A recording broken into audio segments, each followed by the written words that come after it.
Coucou tout le monde, je suis super contente de vous retrouver pour coudre avec vous. En tout cas, c'est Charlotte qui va coudre avec ses mains, vous allez la voir, et moi avec ma voix.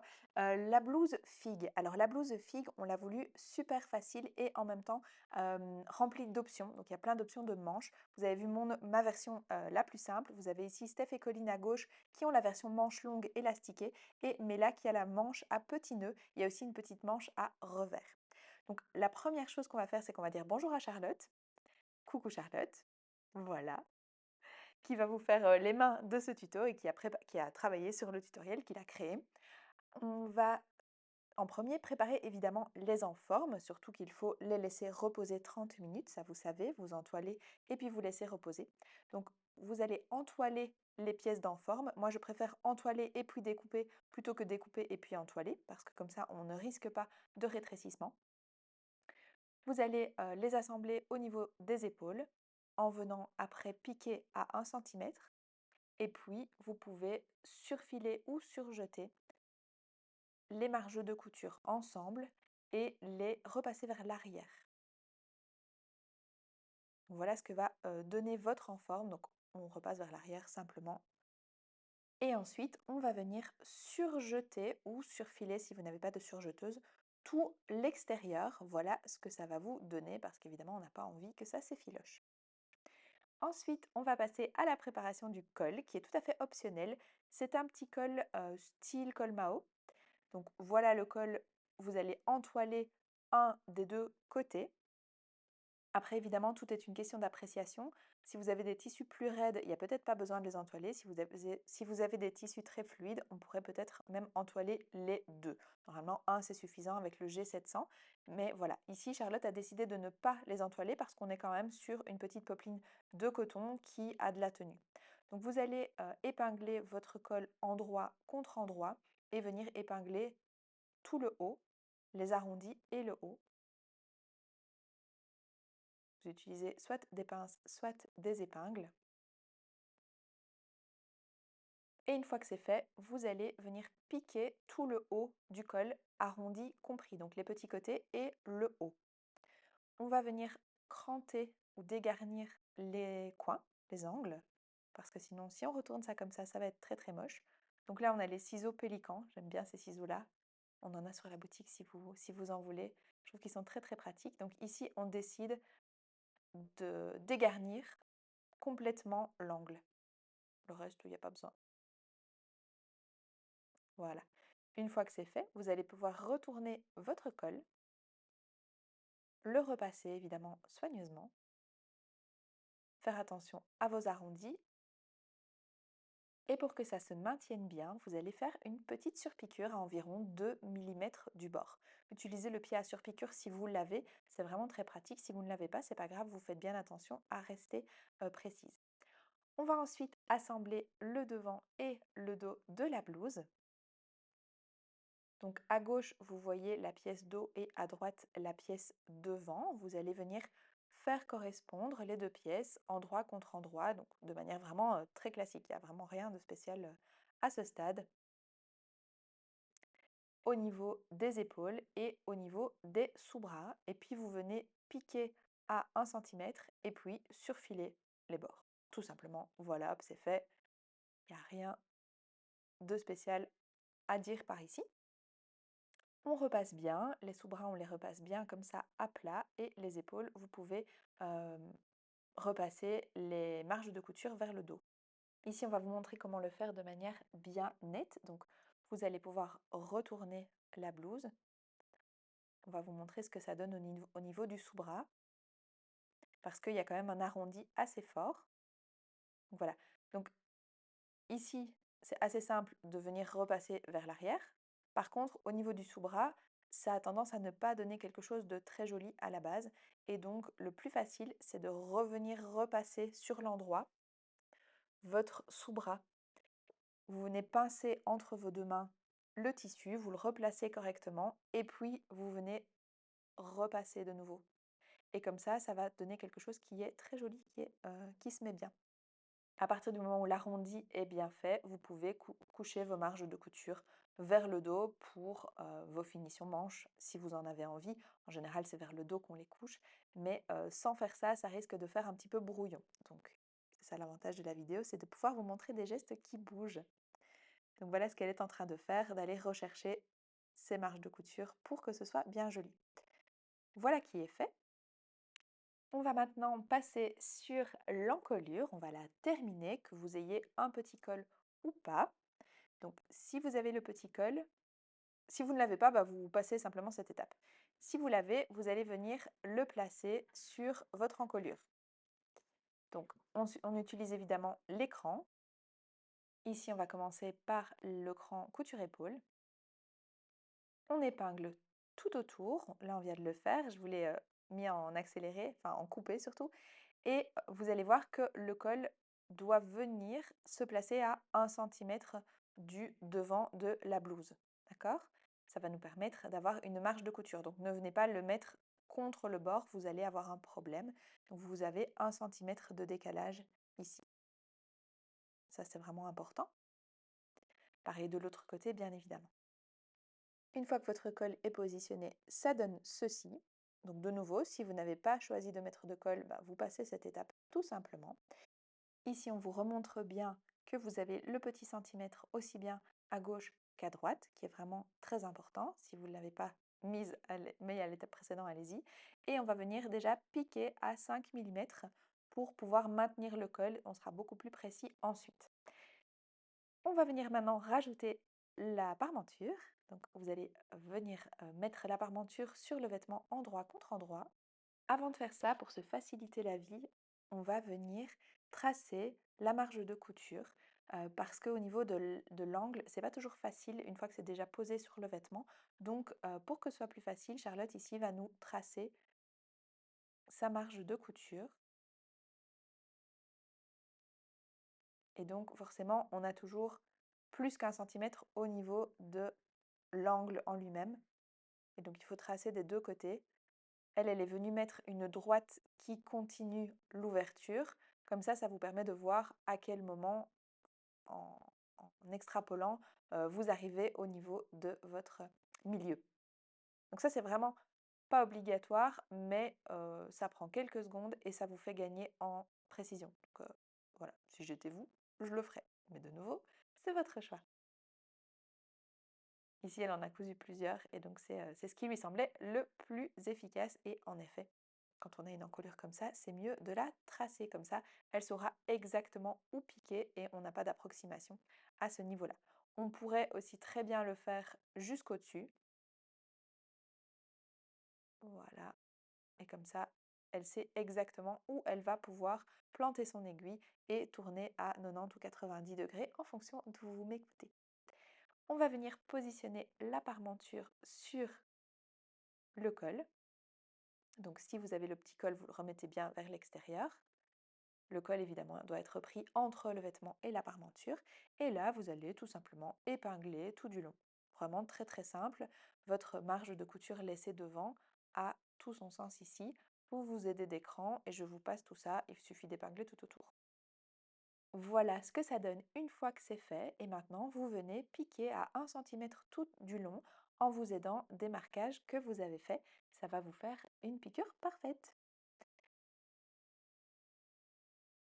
Pour les plus débutantes, on va vous montrer comment on fait à la machine, surtout au niveau du devant, c'est ça qui est le plus important.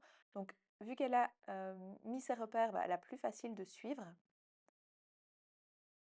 Et donc, elle a planté son aiguille, remonté son pied de biche, tourné son tissu, redescendu son pied de biche et elle a pu continuer à coudre. Ici, dans l'angle, elle va tout simplement suivre son marquage jusqu'au milieu devant, lever son aiguille, donc évidemment, lever pardon, son pied de biche une fois que l'aiguille est plantée, redescendre son pied de biche et hop, c'est reparti. Et elle fait la même chose de l'autre côté. Une fois que c'est terminé, on va venir dégarnir les angles et on va venir cranter au milieu du milieu devant, de l'angle de devant. Il y a plusieurs façons de le faire. Elle choisit cette option-là. Ce qui est important, c'est de pouvoir bien retourner sans qu'il y ait de surépaisseur et de bien dégarnir les angles. Pas juste les cranter, il faut vraiment les dégarnir. On a un arrondi tout autour évidemment, puisque c'est une encolure, donc par définition, elle va venir couper son tissu partout. Ça prend un peu de temps, mais si vous ne faites pas ça, vous allez vous retrouver sur quelque chose qui ne se retourne pas correctement. Une fois que c'est fait, vous allez venir retourner vos angles. Donc là, vous avez vu la technique qu'elle utilisait. Elle rentre ses surplus de couture vers l'intérieur et puis hop, elle retourne. Ça permet de faire de jolis angles. On retourne la totalité et on va venir repasser. Voilà donc ce que ça donne une fois que ça a été bien repassé à plat.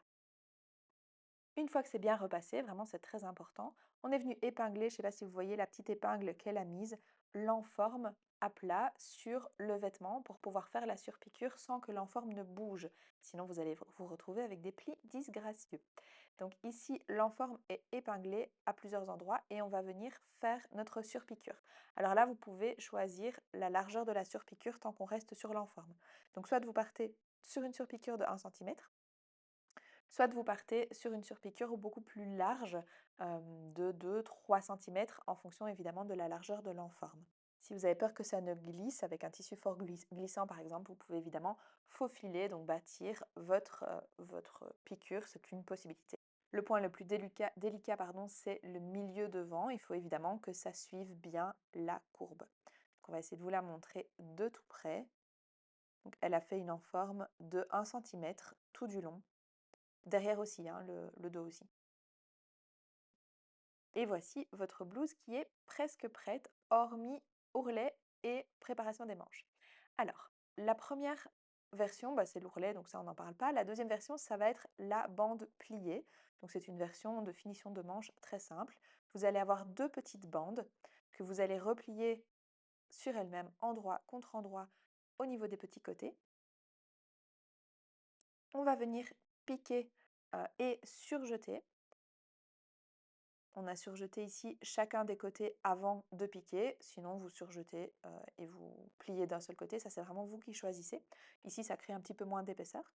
Et puis on replie la bande sur elle-même dans le sens de la longueur, en vert contre en vert. D'accord? Donc là, ce que vous voyez, je sais que ce n'est pas très clair sur le tissu parce que l'intérieur est aussi coloré. Ce que vous voyez, c'est le tissu, c'est l'endroit du tissu. Donc on va venir maintenant positionner les bandes endroit contre endroit en faisant correspondre évidemment la couture de la bande avec la couture du sous-bras. On ne va pas s'amuser à aller mettre une, euh, une piqûre au niveau du haut de la manche, ça n'a aucun sens. Et on vient simplement entourer la manche endroit contre endroit. Faites juste attention ici si votre tissu a un sens. Ce n'est pas le cas du tissu que Charlotte utilise, mais par contre s'il a un sens, euh, vous ne voulez pas avoir voilà, des motifs à l'envers.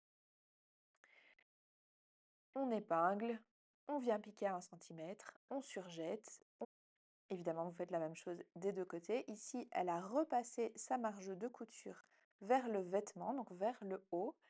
Et on va venir faire une petite surpiqûre pour maintenir la marge de couture. Donc petite surpiqûre évidemment au niveau de la marge de couture qui a été repliée vers le haut. À ce stade, vous pouvez soit laisser comme ça, soit nous, ce qu'on vous propose, c'est plutôt de venir créer un petit rabat. Donc on va venir replier la bande en laissant un petit peu de marge, vous voyez, la marge de couture comme ça au niveau du bas pour que la finition soit jolie.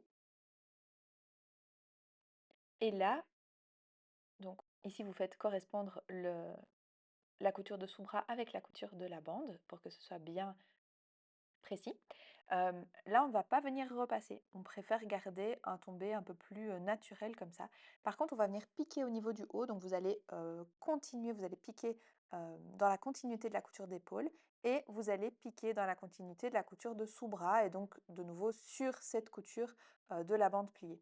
Donc, voilà ce que ça donne une fois que c'est fait. Vous avez une piqûre au-dessus. Évidemment, on ne la voit pas fort puisqu'elle a pris un fil qui était bien caché. Et donc votre bande tient au niveau du haut et au niveau du bas. On pourrait aussi faire une surpiqûre tout du long, mais alors on se retrouve sur quelque chose d'un petit peu plus rigide. Donc nous, on a préféré cette option-là qui est un petit peu plus naturelle, un petit peu plus fluide. Si maintenant vous avez décidé de faire la manche nouée, eh bien c'est parti. Voici vos manches nouées. Vous allez avoir 2 fois ça.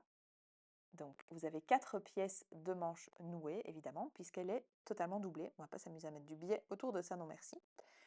Donc la première chose que vous allez faire, c'est que vous allez venir épingler tous les arrondis. Donc c'est-à-dire toute la pièce sauf le haut qui est plat. Ça, on n'y touche pas encore.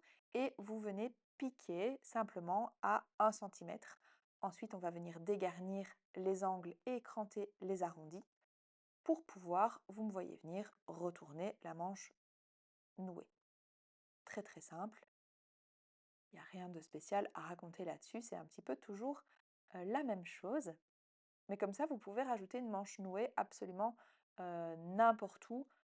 Si vous avez une blouse à manches courtes, eh bien, vous voyez à quoi ressemble une manche nouée. Le haut fait la même longueur que le bas de votre manche. Et puis après, vous venez rajouter 2 nouettes qui sont plus ou moins longues, évidemment, en fonction de vos goûts. On va retourner en faisant attention aux angles. Donc nous, on utilise ce qui s'appelle un outil d'aide à la confection d'angles. C'est un mot très long pour dire qu'en gros, c'est une pointe qui ne fait pas de trou dans les tissus. On va utiliser ça. Vous pouvez aussi avoir une baguette chinoise, mais qui ne doit pas être trop large non plus, hein. Pour ce genre d'angle, on a besoin de quelque chose un petit peu pointu. Et on va venir repasser. On fait évidemment la même chose de l'autre côté. À ce stade, une fois que c'est repassé, vous pouvez venir faire votre surpiqûre à 2-3 mm du bord. C'est pas une obligation, ça rend juste le repassage après lavage plus facile. Ici, on est sur un tissu assez mou, on n'était pas obligé de le faire, mais Charlotte a décidé de le faire quand même, ça c'est vraiment votre choix. Si vous êtes sur un tissu un petit peu plus rigide, voilà, je vous conseille quand même de le faire. Donc ici, on a décidé de faire la surpiqûre. Une fois que c'est fait, on va venir assembler la manche nouée, sur la manche, tout simplement. Donc pour ça, vous allez prendre vos crans, bien évidemment, et vous allez venir assembler en sachant que l'ouverture est en haut. Donc en général, on aurait tendance naturellement à venir placer l'ouverture de la manche nouée en bas, parce qu'on commence souvent par le sous-bras, et qu'on cache des choses au niveau du sous-bras, mais non, ici on a envie que l'ouverture, évidemment, soit au niveau du haut, et que la nouette passe du bas du bras au-dessus du bras. J'espère que je suis claire, mais en tout cas, vous avez compris que vous alliez commencer à épingler à partir de l'épaule et non pas à partir du sous-bras. Donc là, il n'y a pas de fronce à prévoir, rien du tout. Vous êtes vraiment sur exactement la même longueur de pièce. Voilà, et donc une fois que c'est fait, eh bien, vous allez venir simplement piquer. Donc on fait bien attention à ce que les deux pièces se rejoignent. On vous le montre ici encore mieux. Voilà ce à quoi ça doit ressembler pour que ça se mette bien et que ce soit joli. Pas qu'il y ait d'espace entre les deux, sinon ça risque voilà, d'être moins esthétique. Une fois que c'est fait, vous allez pouvoir venir piquer à 1 centimètre et surfiler, bien évidemment. Une fois que c'est fait, vous voyez que sur la manche gauche, c'est fait et ça n'a pas encore été retourné. On a déjà rentré les fils. Maintenant, on va se rendre compte que quand vous allez retourner votre manche, on risque de voir au niveau de l'ouverture du haut, ça dépend du tissu, ça dépend un petit peu de l'espacement que vous avez entre les deux, on risque de voir la marge de couture qui vient s'ouvrir comme ça et qui vient se montrer. On n'en a pas du tout envie. Donc ce qu'on vous propose ici, c'est de retourner vers l'intérieur, de rentrer vers l'intérieur vos marges de couture, de repasser et de venir faire une petite surpiqûre. Elle n'est pas obligatoire, mais au moins on est sûr que ça ne bouge pas et que ce sera joliment fini.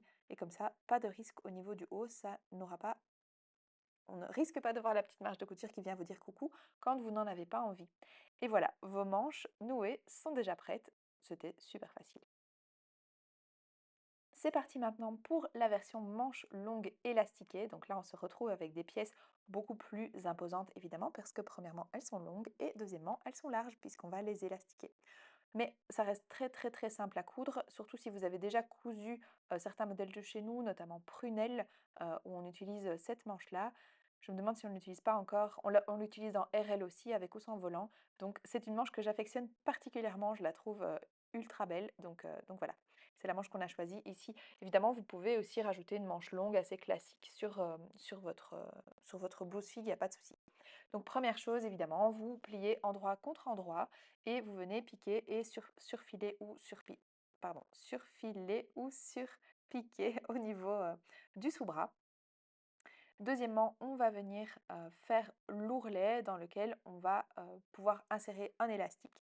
Donc pour ça, vous allez replier de 2 fois 1 centimètre. Pour être bien précis, et si vous avez une machine qui fait des beaux points aussi bien sur l'endroit que sur l'envers, vous pouvez piquer en voyant l'envers. Comme ça, vous vous retrouvez avec quelque chose qui est bien précis. Donc ça dépend vraiment de la qualité de point de votre machine. Avec la nôtre, on a une Skyline S5, il n'y a absolument aucun problème. Et donc voilà ce que ça vous donne une fois que c'est fait. On a laissé un espace, d'accord? Donc on a laissé un trou de quelques centimètres, vous le voyez ici, ce n'est pas piqué, simplement pour pouvoir passer l'élastique. C'est vraiment aussi simple que ça. Et donc, vous allez prendre votre élastique, vous allez prendre un passe-lacet ou une épingle de sûreté, épingle à nourrice, comme vous voulez, et vous allez passer votre élastique. Attention évidemment à ne pas le faire ressortir de l'autre côté. Là, je vois que Charlotte, elle, se concentre. Moi, mon cerveau ne me permet pas ça. Ah ben non, ça va, elle fait comme moi. Elle vient bloquer son élastique. Sinon, une chance sur deux que quand vous arriviez à la fin, votre élastique du début fasse le petit tour avec et vous vous retrouvez à devoir recommencer. Donc, on passe notre élastique tout du long. Vous choisissez évidemment une longueur qui vous convient à vous. Parfois, on a envie que ce soit plus serré, parfois pas trop. J'aime pas trop quand c'est trop serré au niveau du bas de la manche parce que sinon, ça a tendance à remonter. Donc moi, j'aime bien de laisser de l'aisance par rapport à la taille de mon poignet. Mais c'est un choix personnel. Je trouve ça plus confortable que d'avoir... Une fois, j'en avais une que j'avais un petit peu trop serrée. Voilà, c'était pas incroyable. Donc ici, elle va venir faire un petit nœud. On pourrait aussi piquer. Bon, sur un élastique de quelques millimètres comme ça, c'est un peu plus complexe. Ou alors elle va piquer. Là, je suis en train de mettre ma voix sans savoir ce qu'elle va faire. Elle va piquer, voilà. Moi, j'avoue, je fais un nœud. Donc, c'est moins joli le nœud. Ça fait une petite épaisseur, mais c'est plus rapide. Donc ça, c'est vraiment vous qui voyez. Elle, elle va venir piquer son élastique dans la longueur sur quelques points. Vous finissez de le rentrer et à ce moment-là, en étirant votre élastique, vous allez terminer votre ourlet, simplement. C'est un simple ourlet en fait, hein, c'est un ourlet double. Voilà vos manches qui sont prêtes. On va venir les ajouter sur la blouse. Et donc là, très très simple, endroit contre endroit. Vous faites correspondre le sous-bras avec évidemment le bas de la blouse. Ici, vous aurez plus facile de retourner votre blouse. On vient épingler, on vient piquer, on vient surfiler de manière très simple. Une fois que c'est fait, il y a rien à faire de spécial. Vous pourriez faire une surpiqûre, mais franchement, c'est pas obligatoire. On a simplement repassé correctement et puis c'est tout. On est vraiment, vraiment à la fin. Il vous reste les ourlets, mais là, je ne vais pas vous en parler pendant des heures parce qu'en gros, vous avez un ourlet au niveau du bas. Eh bien, vous faites un ourlet. Vous repliez 2 fois de la marge d'ourlet, enfin, de la moitié de la marge d'ourlet évidemment, donc 2 fois sur 1 centimètre dans notre cas, et puis vous allez piquer votre ourlet. Il n'y a vraiment rien à raconter là-dessus. Même chose pour les petites manches, si vous avez décidé de faire les petites manches les plus simples, donc sans venir rajouter aucune pièce. Et voilà, votre blouse est déjà prête. Félicitations pardon, d'être arrivée jusqu'à la fin, surtout si en plus vous êtes débutante. Hem, je suis sûre qu'elle vous va à ravir et je me réjouis de vous voir bientôt pour un nouveau tuto. N'hésitez pas à vous abonner, comme ça vous ne ratez pas les prochains tutoriels qui sortent. Je vois qu'il y en a qui les voient dans les quelques minutes parce qu'elles ont activé la petite cloche. Très belle journée à tout le monde!